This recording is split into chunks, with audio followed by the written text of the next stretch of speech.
দর্শক, আমরা চলে আসলাম বৈদ্যের বাজার থেকে নলচর। এটা হলো নলচর নৌকাঘাট। আমরা এই দূরে গ্রামের ভিতরে যাব।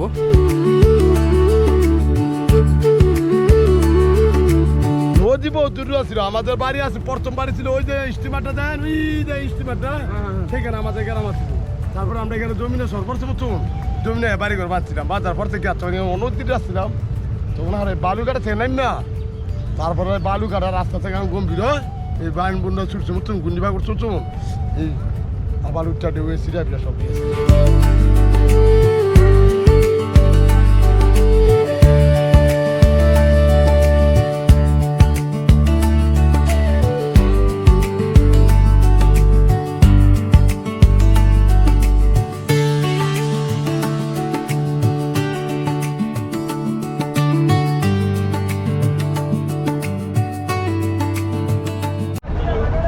আসসালামু আলাইকুম বন্ধুরা, আপনারা সবাই কেমন আছেন?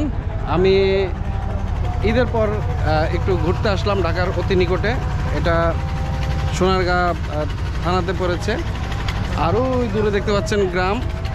এখানে অসংখ্য গ্রাম আছে, যে চারপাশে শুধু এটা দ্বীপও বলতে পারেন। চারপাশে শুধু পানি আর পানি, আর মাঝখানে হচ্ছে গ্রাম। এখানে অসংখ্য গ্রাম রয়েছে।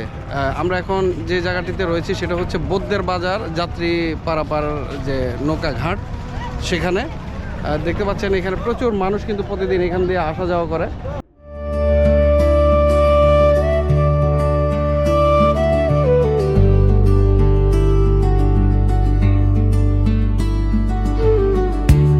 বৈদ্যের বাজার বাংলাদেশের সোনারগাঁ উপজেলার একটি গুরুত্বপূর্ণ ঐতিহ্যবাহী এলাকা, যা নারায়ণগঞ্জ জেলার অন্তর্ভুক্ত। এটি মূলত একটি ইউনিয়ন এবং বাজার কেন্দ্রিক জনবসতি, যা মেঘনা নদী তীরবর্তী হওয়ায় এর ভৌগোলিক গুরুত্ব অনেক বেশি। বৈদ্যের বাজার এলাকার প্রধান বৈশিষ্ট্য এর নদীভিত্তিক অর্থনীতি। এখানে একটি বড় মাছের আড়ত ও ফিশারিজ ঘাট রয়েছে, যেখানে প্রতিদিন বিভিন্ন ধরনের মিঠা পানির মাছ ক্রয় বিক্রয় হয়। স্থানীয় জেলেরা ভোরবেলা নদী থেকে মাছ ধরে এনে বাজারে বিক্রি করেন, যা এলাকার অর্থনীতি সচল রাখে। আমাদের মূল উদ্দেশ্য বৈদ্যের বাজার নয়। আমরা মূলত বৈদ্যের বাজার হয়ে নৌপথে দূরে যে গ্রাম রয়েছে সেখানে যাব, উপভোগ করব সেখানকার সৌন্দর্য, জানার চেষ্টা করব সেখানকার মানুষের দুর্দশা ও বর্তমান সমস্যা সম্পর্কে। আমরা যখন ছোট ছিলাম তখন এরকম নৌকা দিয়ে প্রচুর ঘোরাঘুরি করেছি, বিশেষ করে গ্রাম অঞ্চলে। তো আজকে সেই ফিলিংসটা, আজকে এখানে এই যে নৌকাতে ওঠা, চারপাশে প্রকৃতি, নদী। এটা এই দূরে দেখতে পাচ্ছেন, এটা হচ্ছে মেঘনা নদী, বিশাল বড় মেঘনা নদী। পাশাপাশি ইন্ডাস্ট্রিয়াল এরিয়া আছে এই সাইডে, দূরে হচ্ছে গ্রাম। আর এই সাইডের এনভায়রনমেন্ট এবং গ্রামের এনভায়রনমেন্ট টোটালি আলাদা। আপনাদেরকে আজকে প্রত্যন্ত গ্রামগুলো ঘুরে ঘুরে দেখাবো এবং গ্রামের মানুষের কালচারগুলো আপনাদেরকে দেখানোর চেষ্টা করব। রানা সাহেব, আপনি তো আরও আগে আসছেন, কেমন এখানকার পরিবেশ দেখলেন? এখানকার পরিবেশ বলবো যে এটা তো সম্পূর্ণ পাড়াগাঁর মধ্যে যাচ্ছি আমরা। আর যেটা আসলে ওই বলবো যে প্রান্তিক যে জনপদ, এখানে যে ন্যাচারাল যে গ্রামের ফ্লেভার, সেই ন্যাচারাল গ্রামের ফ্লেভারটা এখানে পাওয়া যাবে। বিশেষ করে আমরা আজ থেকে মনে হয় 5 বছর আগে আসছিলাম, না আরও বেশি হবে। 5 বছর আগে ওই গ্রামে আমরা গিয়েছিলাম, চালিবাঙ্গা ইউনিয়নে। সেখানে রাস্তাঘাট আছে কিন্তু কোনো ব্রিজের কোনো ব্যবস্থা নাই। আজকে আমরা সেখানে দেখব যে কোনো পরিবর্তন হলো কিনা, না আগের মতোই মানুষের চলাফেরা, রাস্তাঘাটের কোনো উন্নয়ন হলো কিনা, সে বিষয়গুলো আমরা আপনাদের সামনে প্রেজেন্ট করার চেষ্টা করবো। অবশ্যই বন্ধুরা, আপনারা আমাদের পাশে থাকবেন, লাইক, কমেন্টস এবং সাবস্ক্রাইব করবেন।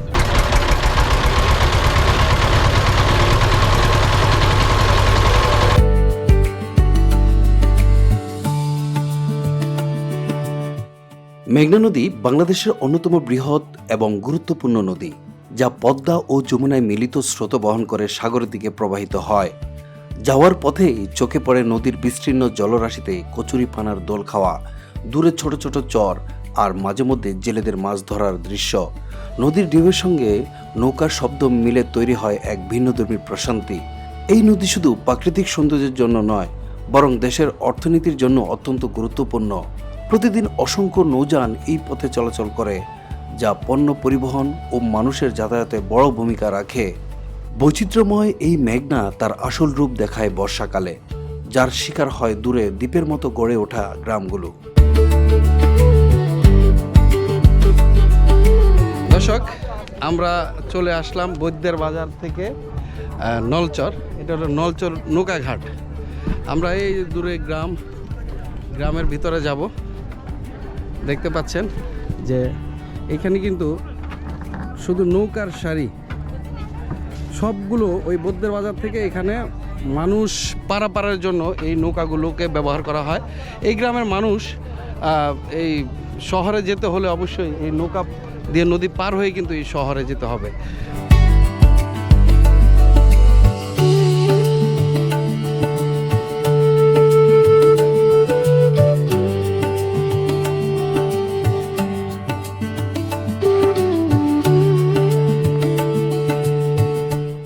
আমরা এই নদীর পার দিয়ে হেঁটে চলেছি, অন্যরকম একটি ফিলিংস।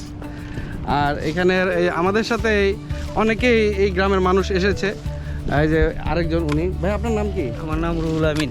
আপনার বাড়ি কোথায়? এখানে আমাদের বাড়ি ওই যে সামনে নদীর পাড়ে। তো কি অবস্থা আপনাদের গ্রামের? অনেক দেখি যে প্রচুর মানুষ আসে ঘুরতে দেখার জন্য। এখানে কি আছে আসলে? আছে নাম মানে দ্বীপ আছে, মনে করেন দেখার মতন কিছু আছে, যে নদীর পার, নদী সাগর মগর দেখা যায়। বর্ষাকালে তো অনেক পানি হয় এখানে। বর্ষাকালে আপনার ওই যে এই যে বস্তার উপরে পানি উঠা জায়গা, এই যে নদী যে নদী ভাঙছে, এই যে ভেঙ্গা সাফ করে ফেলাইছে, এখানে বিশাল বড় বড় ঢেউ আসে। আচ্ছা, এখানে দেখলাম যে বালুর অনেক ড্রেজার এখানে দাঁড়ানো। এখনো কি অবৈধভাবে কি বালু উত্তোলন হয়? না, এখন অবৈধভাবে হয় না। আগে কাটছিল, অনেক কাটে না, বন্ধ সব কিছু বন্ধ করে রাখছে, না স্টে করে রাখছে। শুনলেন রুহুল আমিন ভাইয়ের সাথে কথা বললাম। উনি এই গ্রামেরই মানুষ, ঢাকার একেবারেই কাছে এই আপনার বৈদ্যার বাজার, সেখান থেকে এই নলচর, চালিভাঙ্গা, এই গ্রামগুলো খুব সুন্দর গ্রাম। এই ঢাকার সাথে কিন্তু এই গ্রামের সাথে একেবারে সামঞ্জস্য নেই। এই নদী পার হলে আপনি একবার প্রকৃত গ্রাম খুঁজে পাবেন, গ্রামের কালচার, গ্রামের মানুষের চলাফেরা। আজকে আমরা গ্রামগুলোকে ঘুরে ঘুরে বেড়াবো এবং সেই মানুষের কালচারগুলোকে আমরা যতটুকু পারি আপনাদেরকে দেখানোর চেষ্টা করব। দেখতে পাচ্ছেন যে এই যে এই গ্রামে যে এনভায়রনমেন্ট থাকার দরকার, এই এনভায়রনমেন্টগুলো কিন্তু এখানে পাওয়া যায়।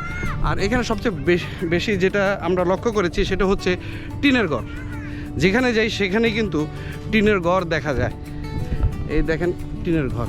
এখানে সবচেয়ে বড় গ্রামের বৈশিষ্ট্য হচ্ছে টিনের ঘর।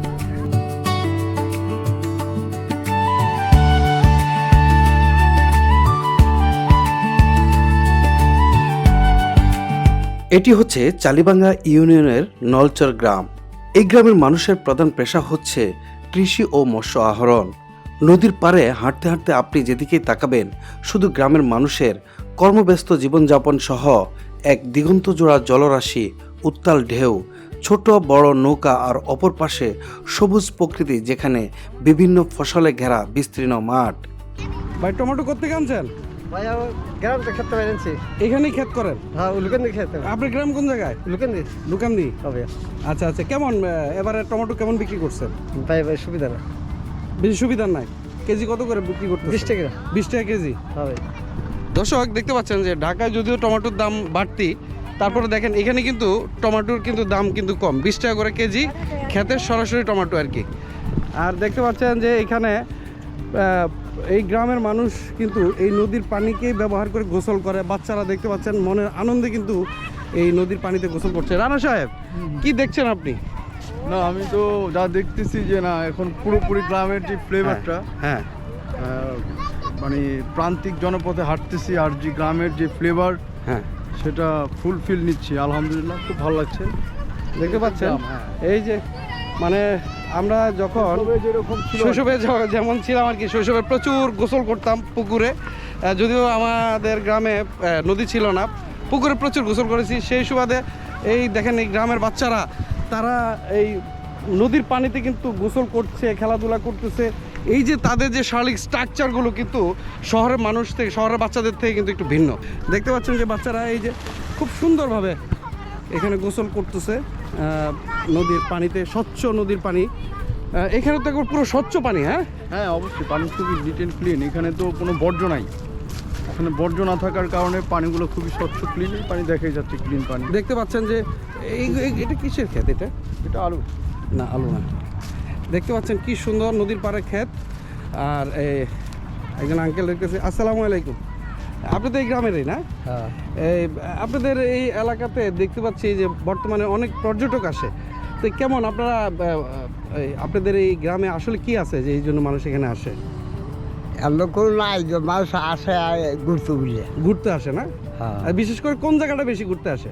হ্যালো। এখানেই আসে। হ্যাঁ। আপনি কি এখানে চাষাবাদ করেন? হ্যাঁ। এবার কি চাষবাস করলেন? এই বাধা বাদাম না? কেমন বাদাম এটা কতদিন পরে উঠবে? আর বৈশাখ মাস উঠবে। বৈশাখ মাসে উঠবে। আপনারা বিক্রি করেন কোথায় এই বাদাম? যখন ব্যাপারই বাড়তে নেই, ব্যাপারী বাড়ির থেকে এসে নিয়ে যায়। আচ্ছা, আপনাকে অসংখ্য ধন্যবাদ।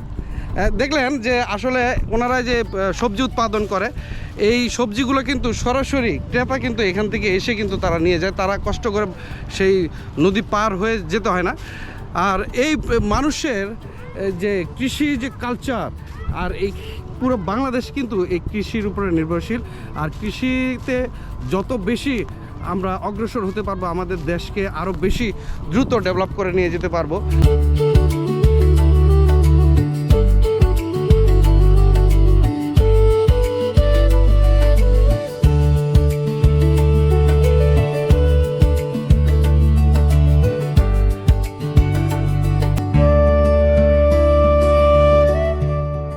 কুমিল্লা জেলার মেঘনা উপজেলার অন্তর্ভুক্ত চালিভাঙ্গা ইউনিয়ন।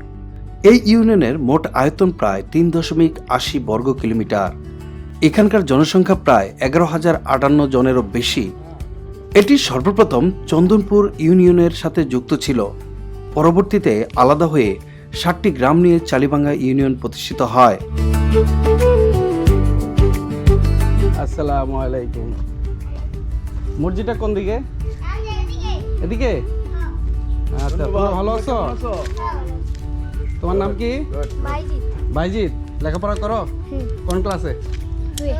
ক্লাস 2 এ? তোমরা সবাই লেখাপড়া করো? সবাই? হ্যাঁ। তোমাদের স্কুলের নাম কি? স্কুলের নাম কি তোমার? মনে নাই? স্কুলের নাম মনে নাই? তুমি পড়ো কোন স্কুলে?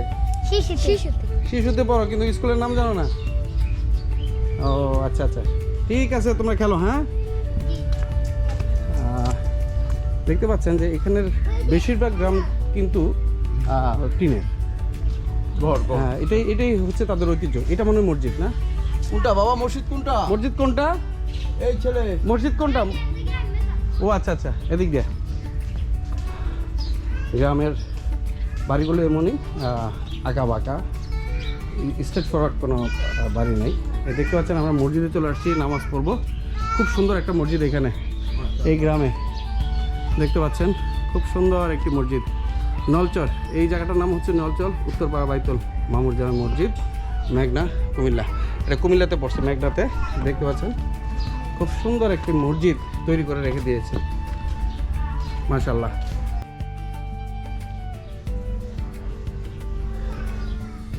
এই মসজিদের সম্মুখ ভাগ হচ্ছে এটি। আর এখানে সবাই ঘরগুলো হচ্ছে টিনের। এত সুন্দর একটি মসজিদ এখানে স্থাপন করেছে। মসজিদের তো কাউকে দেখছি না, তাহলে কথা বলা যেত। বাইরের স্ট্রাকচারটা দেখেন, আপনার টাইলস দিয়ে করছে। বিশেষ করে ঢাকার দিকে যদি আপনারা দেখেন, এরকম টাইলস করা ফুল টাইলসে মসজিদ পাবেন না, কিন্তু এটা দেখতে পাচ্ছেন যে খুব সুন্দর করে ফুল টাইলস করা মসজিদ, একবারে পাকা। আর এইখানে ছোট ছোট গাছগুলো রোপণ করে দিয়েছে, খুব সুন্দর। এখানে আবার লেখা আছে আরবিতে, দেখতে পাচ্ছেন যে আরবিতে লেখা আছে মসজিদের নাম ফলক। আর উপরে তো দেখতে পাচ্ছেন নলচর এই জায়গাটার নাম। এই এলাকাতে এসে এত সুন্দর একটি মসজিদ দেখব কল্পনাই করি নাই। দেখতে পাচ্ছেন যে কত সুন্দর অজুখানা, খুব সুন্দর করে অজুখানাগুলো তৈরি করে রাখছে। এই নলচরের এই চরে এসেও আমরা যে এত সুন্দর একটি মসজিদ দেখব কল্পনাই করি নাই।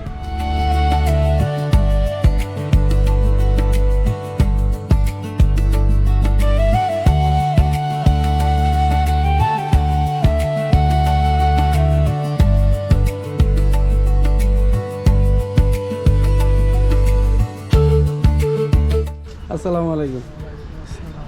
আপনাদের এই গ্রামের নাম কি? নলচর নলচর না, কোন ইউনিয়ন এটা? চালিবাঙ্গা ইউনিয়ন। চালিবাঙ্গা ইউনিয়ন। আপনাদের এখানে খুব সুন্দর একটা মসজিদ দেখলাম আর কি, নামাজ আদায় করলাম ইনশাল্লাহ। কে করে দিছে এটা? এই আমরা জনগণ করছি, এই চিকিৎসা দিক থেকে সাহায্য আসছে। আচ্ছা আচ্ছা, এই জন্য একটা চেয়ারম্যানের কি কোনো ভূমিকা নাই এখানে? হ্যাঁ, চেয়ারম্যানই তো। চেয়ারম্যানও এখানে সম্পৃক্ত আছে, মানে সবাই মিলে সর্বসাধারণ মিলে, যেভাবে হ্যাঁ। সুন্দর হয় আর কি। কেউ বেশি কেউ কম আচ্ছা আচ্ছা, দিছে আর কি। কেমন মুসল্লি কেমন হয় এই মসজিদে? মুসলে মোটামুটি ভালো মুসিল। ভালো মুসল্লি হয় না? ব্যাপার হলো এরিয়া, এই যে এই মসজিদের সমাজটা ছোট, বুঝছেন? আর এদিকে আমাকে এই ওই পাশে বড় এই সমাজ। গ্রামে কয়টা মসজিদ আছে? এই মসজিদ গ্রামে আপনার একটা দোতলা মসজিদ হ্যাঁ। মাঝখানে, হ্যাঁ, আর এটা আর একটা আছে মাদ্রাসার সাথে একটা মসজিদ। মসজিদ আছে। হ্যাঁ, 3টা মসজিদ। আচ্ছা, গ্রামের এটা আবার ছোট গ্রাম আপনাদের এসে? না না, গ্রাম বড় হয় কিন্তু দুইটা সমাজ। দুইটা সমাজ না? হ্যাঁ, একটা সমাজ হলো আপনার এটা ছোট, আচ্ছা আচ্ছা আচ্ছা, 80 টাকা। 80 টাকা। হ্যাঁ, একটা সমাজ। আর ওইটা? আর ওই অনেক ডাবলের ডাবল। আচ্ছা আচ্ছা, দুটো সমাজে আলাদা আলাদা তাদের আলাদা কার্যক্রম। সমাজ বেতন হয়। আচ্ছা, তো শুনলেন দর্শক, আসলে এখানে এই নদী পার হয়ে যে এত সুন্দর একটি মসজিদ পাবো, এবং মাশাআল্লাহ মসজিদটা দেখে মসজিদের ভিতরে নামাজ আদায় করে মনটা একবারে পাতলা হয়ে গেছে, কি বলবো, হালকা হয়ে গেছে একবারে, এমন একটা অবস্থা। মসজিদের স্ট্রাকচারগুলো খুব সুন্দর, আর এখানে এই সমাজের মানুষরা এখানে নামাজ পড়ে, এবং কি বাইরে থেকে যে মানুষগুলো আসে তারাও কিন্তু এখানে নামাজ পড়ে। এখানে তো বিভিন্ন মানুষ আসে না? হ্যাঁ, আসেন মানে হ্যাঁ, শুক্রবারে না? হ্যাঁ, তো বিশেষ করে শুক্র শনিবার বন্ধের দিন এখানে মানুষ আসে, পর্যটকরা আসে ঘুরতে দেখার জন্য। তো আস্তে আস্তে এই এলাকার কিন্তু গ্রামগুলো কিন্তু বিখ্যাত হচ্ছে। আজ থেকে 5 বছর আগে আসছিলাম, ডকুমেন্টারি করছিলাম এই এলাকার ব্যাপারে, এই চরের ব্যাপারে কিন্তু আমরা তথ্য দিয়েছিলাম। আজকে দেখেন এখানে আস্তে আস্তে দিন দিন ডেভেলপ হচ্ছে, আর এখানে ঐতিহ্য হচ্ছে কিন্তু টিনের ঘর। প্রতিটা মানুষ দেখেন টিনের বাড়ি করে রাখছে, খুব সুন্দর সুন্দর টিনের ঘর আছে এখানে। আনুমানিক প্রায় 3-4 বছর আগে এই রাস্তা দিয়ে গিয়েছিলাম। এখানের বললাম যে গ্রামের রাস্তাগুলো কিন্তু এমনই, এই বাড়ির আনাচে কানাচে।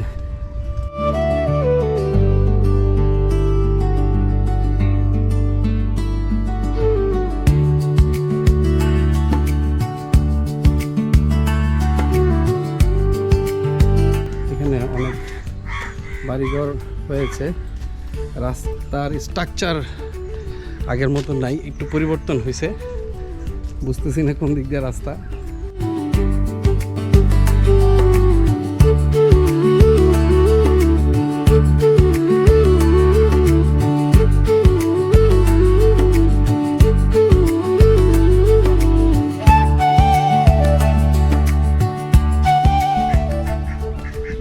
গ্রাম একেবারে টিনের ঘর।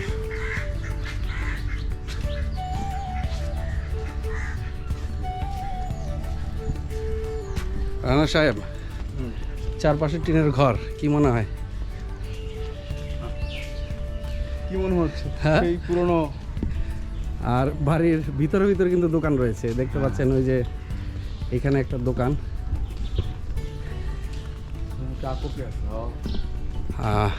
এখানেও কিন্তু দোকান। এখানে আসলে সবাই অস্থায়ী বাড়ি করে, যেহেতু নদী ভাঙন হয় এখানে, এই জন্য বেশিরভাগ সবাই টিনের ঘর, স্থায়ীভাবে কেউ বিল্ডিং করে না। আর বাড়ির ভিতরে ভিতরেই দেখতে পাচ্ছেন এই যে দোকান। এই ইউনিয়নের সবচেয়ে বড় যে সমস্যাটা ছিল সেটা হচ্ছে পরিবহন ব্যবস্থা, যোগাযোগ ব্যবস্থা। সবাই কিন্তু নদীপথেই কিন্তু এই এলাকাতে আসে। তো সেই জন্য 4 বছর আগে আমি প্রতিবেদনের মাধ্যমে একটা ব্রিজের ব্যবস্থা যাতে হয় সেই জন্য কাজ করেছিলাম। আর ব্রিজের কাজ চলমান রয়েছে। আজকে যে সময়টা রয়েছে সেই সময় কিন্তু এই ওইখানে যাওয়া সম্ভব না। তো এখানে স্থানীয় অনেকের কাছে জিজ্ঞেস করছিলাম যে ব্রিজের কাজ কেমন হচ্ছে। বর্তমান সরকারের আমলে কিন্তু ব্রিজের কাজ খুব দ্রুত গতিতে হচ্ছে, ভবিষ্যতে তারা কিন্তু এখানে এই সুবিধাটা ভোগ করতে পারবে। তো দর্শক, আমি যখনই এই ওনাদের এই এলাকাতে আসছিলাম তখন কিন্তু এই স্ট্রাকচার কিন্তু এই টিনের ঘর কিন্তু সর্বক্ষেত্রে সব জায়গাতেই রয়েছে। এটা হচ্ছে নদী ভাঙনের কারণে স্থায়ীভাবে কেউ বাড়ি করে না। তো আপনাদের এই চালিবাঙ্গা ইউনিয়নের সবচেয়ে বড় সমস্যা ছিল ব্রিজের প্রবলেম ছিল। তো এই ব্রিজের ব্যাপারে প্রতিবেদন করেছিলাম।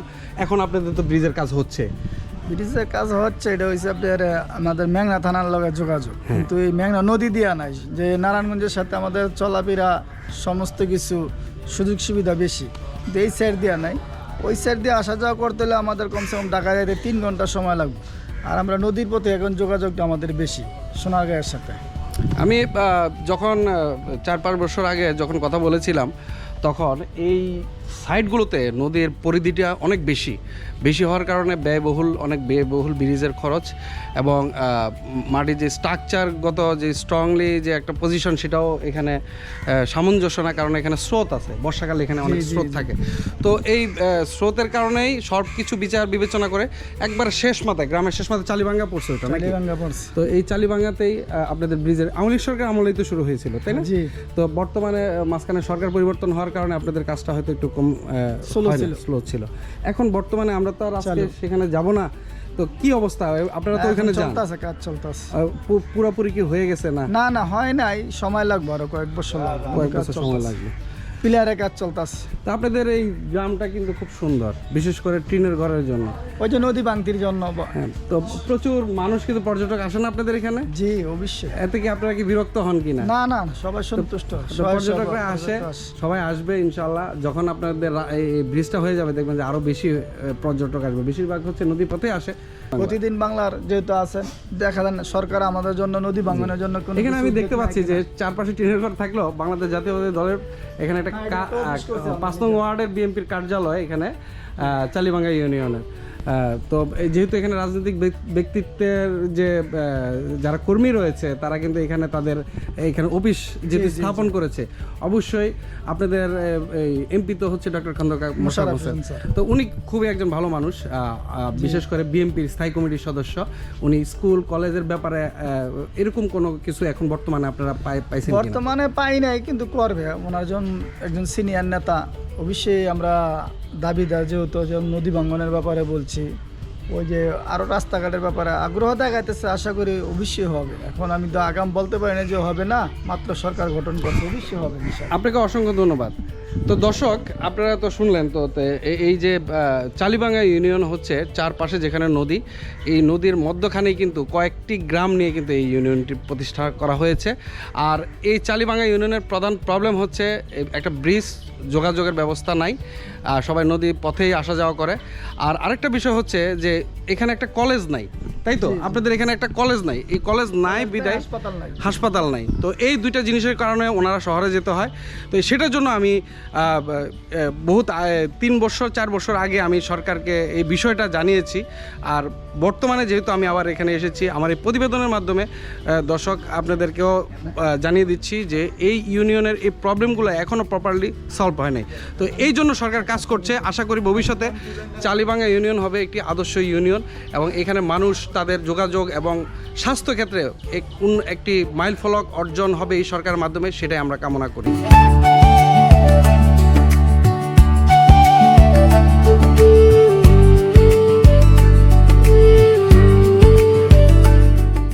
আমরা বহুত বিপদ আছি, নদী ভাঙতির দেশ। এখানে আমরা বহুত লোক গ্রামতে ভাঙ্গা অন্যখানে গিয়া বাসা বাড়ি করে থাকতেছে। আমরা এই চিন্তা ভাবনার মধ্যে আছে আমাদের নদী ভাঙতির মধ্যে আমরা বহুত অনেক লোক মানুষ গরিব হয়ে গেছে, জোগা জমিন ভাঙ্গিয়া গিয়া তা মানুষ বাসা বাড়ি করে থাকে, কাম করে খাইতেছে। আমাদের দেশ আমরা থাকতে গিয়ে তুলে আমরা 500 ঘর রাইত যাই কই আমরা এখানে আমাদের খুব অসুবিধা আছে। আচ্ছা, আপনাদের নদী ভাঙন হচ্ছে সবচেয়ে বড় সমস্যা, কিন্তু আপনাদের এই এলাকাতে অভিযোগ আছে যে অনেকে ড্রেজিং ব্যবসার সাথে জড়িত, সেটার ব্যাপারে কিছু বলেন। অনেক ডেজার আগে যে আমলিগের আমলও ডেজার কাটতো, অনেক আমলিগের হারা জোর জুলুম করে কাটতো। আমরা গরিব মানুষ, আমরা বয়াতে কইতারি নেই। এখানে কাটিয়া নদী ভাঙতি অনেক ভাঙিয়া দেশ কাটিয়া তুইছে। এখন তো আর দেড় ছাড়া হয়ে গেছে, এখন দেড়শো নাই। অনেক তো এইটা যদি আমার বিএনপির মন্ত্রী সাহেব যদি দয়া করে আমাকে ভাঙতে ফিরবো, এবং সেইগুলি তো আমার পড়ায় তো গেছে গা, সেগুলি দেশ জানলে বহুত গ্রাম কাটছে মাটি। এই যে আপনাদের বর্তমান যে সরকারি কোনো প্রতিনিধি এখন পর্যন্ত কি আপনাদের সাথে কথা বলেছে? না, এখন আমরা বলছি যখন ভোটের জন্য আইছে তখন আমরা ওনার কাছে দাবি, আমাদের মোশাররফ সাহেবের কাছে আমরা দাবি জানাইছি আমাদের নদী ভাঙতি বিরানের লেগে স্যার আপনি তো এখন বর্তমান আপনি আইছেন আমলিগের হার আমাকে জোর জুলুমে বাঙ্গিয়া মুঙ্গিয়া নদী মাটি মুটি কাটতে আমাকে বিনাশ করে দিয়েছে। আপনি যদি দয়া করেন আমার মোশারফ সাহেব কইছে আমি যদি আল্লাহ বোর্ডে পাস করতে পারি আপনাকে আশা পূরণ করবো, নদী ভাঙতে বেরাইব। এই যে জিও ব্যাগগুলো দেখলাম নদী গর্ভে বিলীন হয়ে গেছে, তার মানে হচ্ছে জিও ব্যাগ দেওয়ার পরও ড্রেজিং এর কাজ হয়েছে। তো সে সময় আপনারা কি কোনো বাধা দেন নাই, কোনো অভিযোগ জানান নাই? মানে অভিযোগ জানাইলে কোনো কাজ হয় নাই, সব আমলিগের একতরফিয়ার লোক, আমাদের কোনো কাজ হয়নি। আর আরেকটা অভিযোগ আছে আপনাদের এই নদী পথে মাঝে মধ্যে প্রায় সময় ডাকাতি হয়, কি এটা বর্তমানে পরিস্থিতিটা কেমন? এইটা কি আগের মতোই রয়েছে? না না এখন নাই, এই আমলিগের কত বছর এই গ্রামে আছেন আপনারা? আশি হচ্ছে 82 বছর বয়স আমার। এই গ্রামে কত বছর? এই গ্রামে 50 বছর। 50 বছর আগে কোথায় ছিলেন? আগে আসছিলাম এই নদী ভেঙে গ্রাম তো মনে হয় অনেক দূরে ছিল আপনাদের, নদী ভেঙে ভেঙে এই পর্যন্ত আসছে। তা আমি এখানে জেনে দেখলাম বেশিরভাগ হচ্ছে টিনের ঘর। এই টিনের ঘর থাকার কারণ হচ্ছে নদী ভাঙার কারণে আপনারা স্থায়ীভাবে বিল্ডিং করেন না, ডরে করেন না।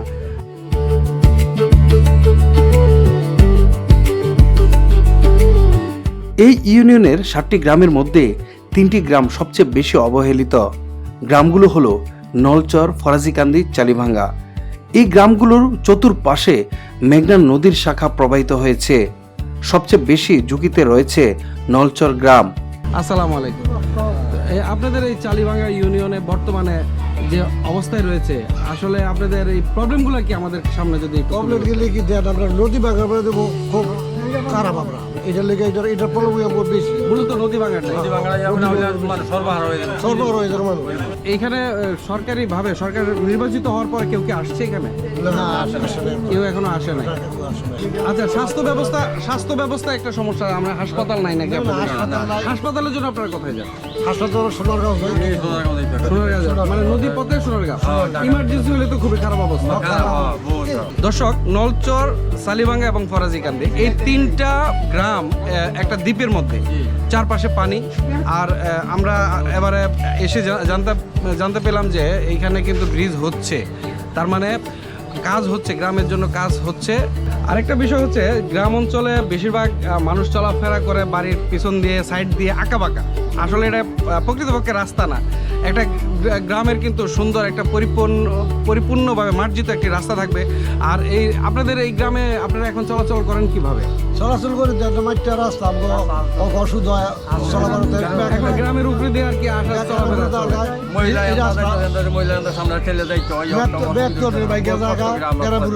এখন যে রাস্তাটা আছে, যেটা সরাসরি 3টা গ্রামকে যুক্ত করছে, এটা কোন দিক থেকে কোন দিকে? ব্রিজের কাছ থেকে নদীর পার পর্যন্ত আসে। তো এই রাস্তাটা এখন বর্তমান পরিস্থিতি কি?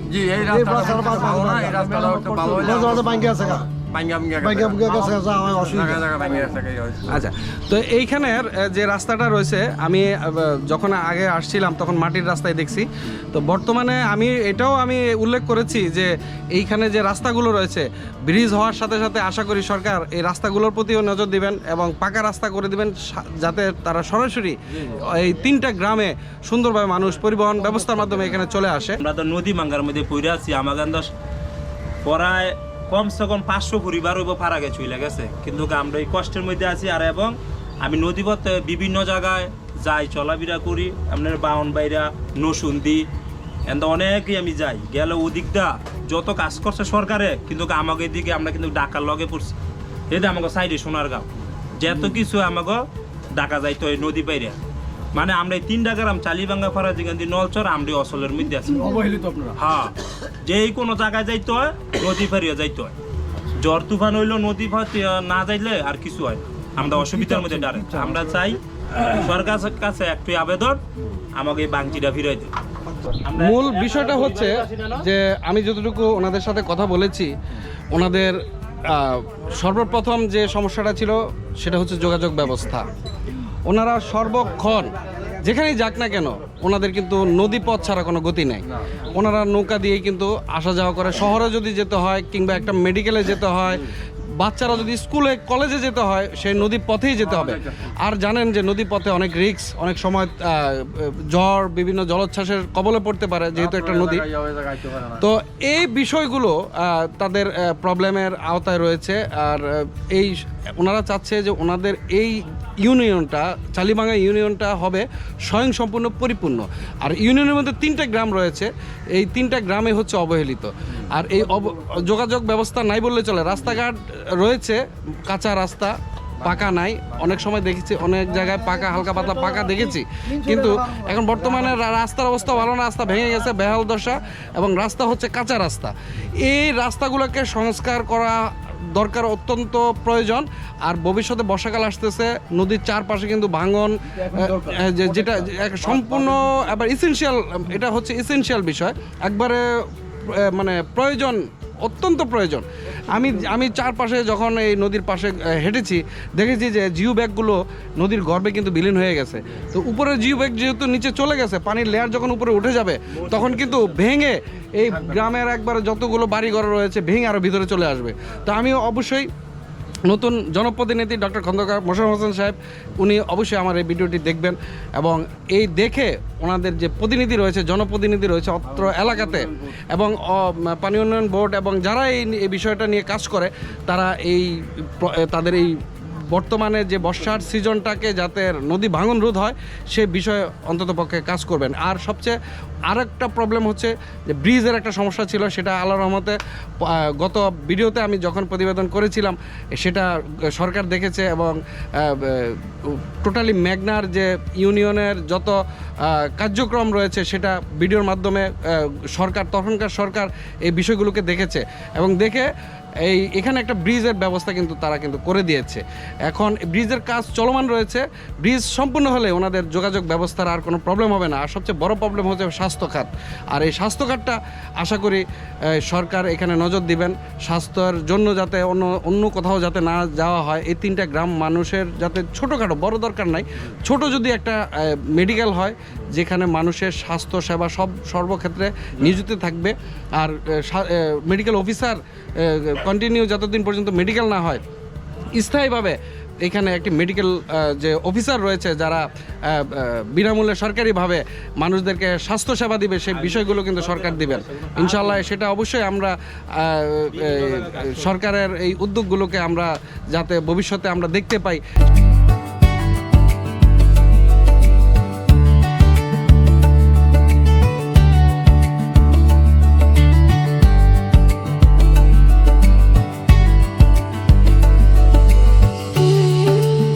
সবসময় কি এখানে বসেন? কেমন আপনার বেচাকেনা কেমন হয়? এখানে মানুষ আসে মোটামুটি আলহামদুলিল্লাহ। দেখতে পাচ্ছেন যে এখানে চটপটি, ফুচকা এগুলা। আপনারা যদি এই বৌদ্ধের বাজার এই লঞ্চঘাট পার হয়ে নদীর এই পারে আসেন তখনই দেখতে পারবেন যে এখানে কিন্তু বিশাল বড় প্রান্তর, এই প্রান্তরের মধ্যেই কিন্তু মানুষ আসে। এখন এখানে আস্তে আস্তে এই যে চটপটি, ফুচকা এগুলার আয়োজন চলছে, আস্তে আস্তে এটা আরও বেশি করে জনপ্রিয়তা লাভ করবে। আপনারা যারাই শুক্রবার এবং শনিবার যখনই বন্ধের দিন পাবেন এখানে আসবেন ঘুরতে, এখানে প্রচুর মানুষের কিন্তু সমাগম ঘটে।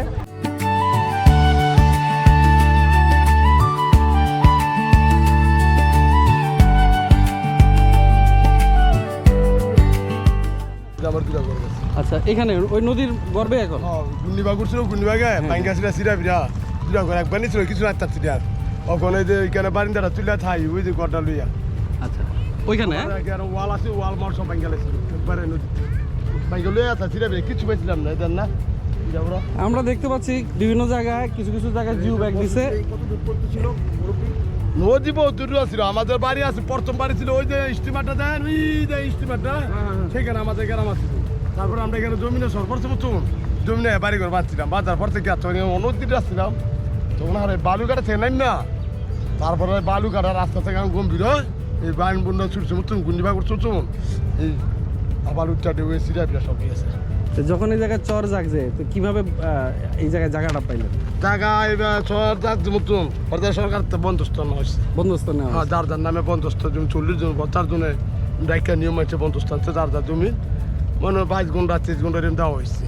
তো সেই হিসাবে আমরা জমি কাগজ কলম বসে যার করে আমরা খাইয়া এখন তো আবার ভাঙা শুরু হয়েছে, দেখতে পাচ্ছি এখানে জিও ব্যাগ নাই, সব নদী গর্ভে বিলীন হয়ে গেছে। ভাঙ্গে আবার যে সরকারি পোস্ট আলাইছে, সরকারে চাইছে, আমরা নিজেরা ওয়াল করছিলাম, ওয়ালে খুলে নেই।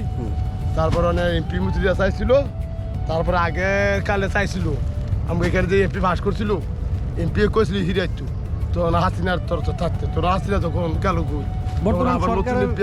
বর্তমান সরকারের পক্ষ থেকে এখন এই সরকার আইসছে না, এই সরকার কি কয় তারপরে এখনো কোনো পদক্ষেপ না পর্যন্ত হয় নাই। তবু একটা আশা দিচ্ছে আমাদের অনেক নতুন এমপি হচ্ছে, সেই এমপি বলছে দেখ আমি যে সরকারে পারি আমি নদী ভাঙবো না। দর্শক, এই ডক্টর খন্দকার মোশাররফ হোসেনের এই এলাকা হচ্ছে এটা, মেঘনার এই সাইডটা নিয়ে পুরো কুমিল্লা দাউদকান্দি এলাকায় হচ্ছে ডক্টর খন্দকার মোশাররফ হোসেনের। আর সবচেয়ে বেশি মানে জরাজীর্ণ অবস্থায় রয়েছে এই চালিভাঙ্গা ইউনিয়ন সহ এই সাইডগুলোতে, যেখানে দেখতে পাচ্ছেন যে জিও ব্যাগ কিন্তু নদীর গর্ভে বিলীন হয়ে গেছে। এখানে এমন একটা রিস্ক অবস্থা, বর্ষার পানি যখন এখানে আসবে তখন কিন্তু ঢেউ কিন্তু এই বাড়িঘরগুলো কিন্তু নিঃশেষ হয়ে যাবে। তো এই যে বর্তমানে যে পরিস্থিতি, কেউ এসে মাঠ পর্যায়ে কি কোনো কিছু বলে নাই যে এই অবস্থা আমরা করবো, কিংবা বর্ষার সিজনে আমাদের কোনো উদ্যোগ আছে কিনা, এরকম কেউ কিছু বলে না? কোনো কেউ বলেন নাই, এই কথা বলেন নাই। তখন ডক্টর মোশাররফ সাহেব খুব বলছে আর কি, যাই আমি তো পাস করছি, আমি দেখি করতে পারি, আমি দায়িত্ব আছে আমার, আমি যে প্রকার পারি আমি নদী ভাঙনটা দেখে আর বালুগ্রামে আমরা ভিতরে দিব না। আচ্ছা, আপনারা এই গ্রামের মানুষ আসলে আপনাদের প্রধান কাজ কি, কিভাবে জীবিকা নির্বাহ করেন, ইনকামটা কোত্থেকে আসে? আমরা ইনকাম যারা গরিব কাঙ্গাল গৃহস্থী করি, যারা ডেজারবুড়ি করছে তারা ডেজারবুড়ি দিয়ে ব্যবসা করে, আর আমরা যারা নিয়ম মানুষ আছি ওরা ওই সংসারে গৃহস্থী মিষ্টি করি। এই নদীতে কি ডেজার মাটি উঠায়? না, এখন আর উঠে না, এখন তো এই আইসে আর উঠেননি। আচ্ছা আচ্ছা, আগে উঠেছি তখন ডক্টর মোশাররফ সাহেব আইসে তো শেখ হাসিনা গেছে, তখন বদলে আছে, ডেজার বন্ধ হয়ে গেছে। কিন্তু পিছনে আমি দেখতে পাচ্ছি অনেকগুলো ডেজারের জাহাজ আর রাখতে আছে, এখন আগে তার কাছে সে এখন আর কই যাইব, সব অন্য সাইডে বালুগ্রাম বদ্ধ, তোরা কিন্তু যাইতে পারে না, যদি অন্য সাইড পায় তো ওরা যাই পারবি। আচ্ছা, বর্তমানে তাহলে ডেজার বন্ধ আছে? ডেজারবুড়ি বদ্ধ। দর্শক, বর্তমান সরকারের আমলে আমরা যেটা শুনলাম যে ডেজার কিন্তু বর্তমানে বন্ধ রয়েছে, কিন্তু এই ডেজারের কারণে কিন্তু এই নদী ভাঙন, এই ডেজার্টটার কারণে এই যখন নিচে মাঝখানে মাটি যখন অনেক গর্ত হয়ে যায় তখন কিন্তু এই ভাঙনের সৃষ্টি হয়। একসময় কিন্তু এই এলাকাটা কিন্তু চরই ছিল, চর অঞ্চল ছিল, এই বালু পলি মাটি জমতে জমতে এখানে চর জেগেছে। অন্য সাইডের যে গ্রাম ছিল এই গ্রামগুলো ভেঙে এদিকে কিন্তু চর জেগেছিল। আজকে সেই জায়গাগুলোতেই এই চরেই কিন্তু ওনারা সরকারের কাছ থেকে বন্দোবস্তর মাধ্যমে কিন্তু এই জায়গাগুলোকে তারা নিয়েছে এবং সেখানে রয়েছে, কৃষিকাজ করছে। কিন্তু এই ডেজারের কারণে এই দেখতে পাচ্ছেন যে সেই চরও কিন্তু ভাঙনের সৃষ্টি হয়েছে। এখন এই ভাঙন রোধের ক্ষেত্রে বর্তমান সরকার খুবই সক্রিয় রয়েছে। দেখতে পাচ্ছেন ওই ডেজারের শিপগুলো কিন্তু সাইডেই চাপানো অবস্থায় রয়েছে, বর্তমানে এখান থেকে ডেজার দিয়ে বালু তোলা হয় না। তো ভবিষ্যতে যেহেতু ডক্টর খন্দকার মোশাররফ হোসেনের এলাকা, উনি এখানে ভালো সচেতন দৃষ্টিতে এই চালিভাঙ্গা ইউনিয়নটাকে নদী ভাঙন রোধে রক্ষা করবেন সেই কামনাই করছি। মেঘনা নদীতে অবৈধভাবে ড্রেজিং এর মাধ্যমে বালু উত্তোলন করার কারণে চরাঞ্চলের ভূমি, ফসলি জমি এবং নদীর তীরবর্তী পুরো এলাকা ভাঙনের ঝুঁকিতে রয়েছে। স্থানীয় প্রশাসন মাঝে মাঝে অভিযান পরিচালনা করলেও মূলত একটি সিন্ডিকেট গোপনে এই কার্যক্রম পরিচালনা করে যাচ্ছে। সুনির্দিষ্ট কত ঘনফুট বালু তোলা হয়েছে তার কোনো অফিসিয়াল হিসাব নেই।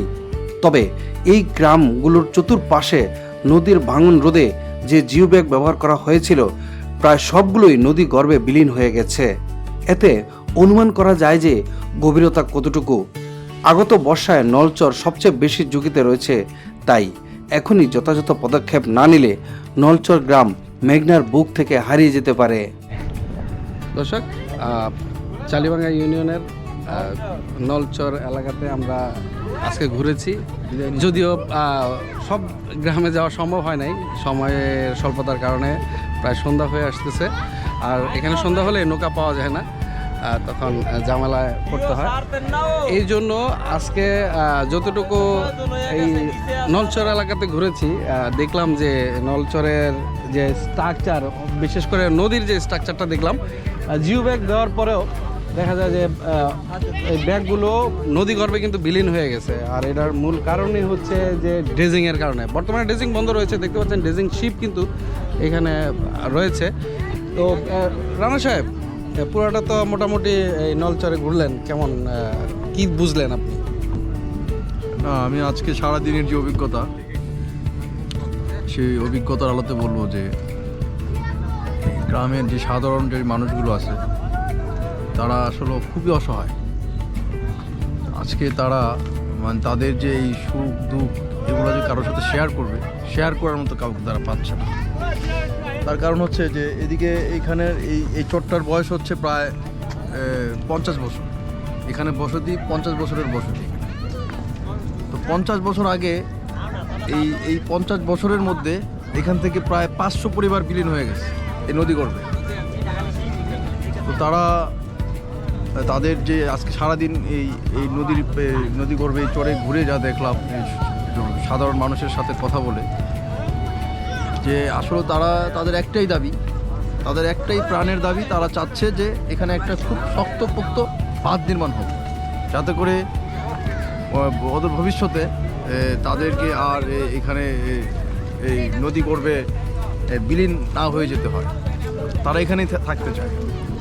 তো এটাই তাদের দাবি। আমি দেখলাম যে তাদের একটাই দাবি যে এখানে যোগাযোগ ব্যবস্থা একদমই টোটালি নাই বললেই চলে, কারণ এখনও এখানে এই নৌকায় যাতায়াত করতে হয়। যোগাযোগ ব্যবস্থার কথা যেহেতু বললেন, যে আমরা তো 4 বছর আগে যোগাযোগ ব্যবস্থা ব্যাপারে আমরা আমাদের প্রতিবেদনে উল্লেখ করেছিলাম। আজকে সেখানে ব্রিজ হচ্ছে, সে বিষয়ে আপনি কি বলবেন? না, এটা খুবই প্রশংসনীয় যে আমরা একটা প্রতিবেদন করার পরে সেখানে এই প্রতিবেদন দেখে আপনার সেখানে কাজ শুরু হয়ে গেছে অলরেডি, চলমান কাজ চলতেছে এখন ব্রিজের চালি ভাঙা।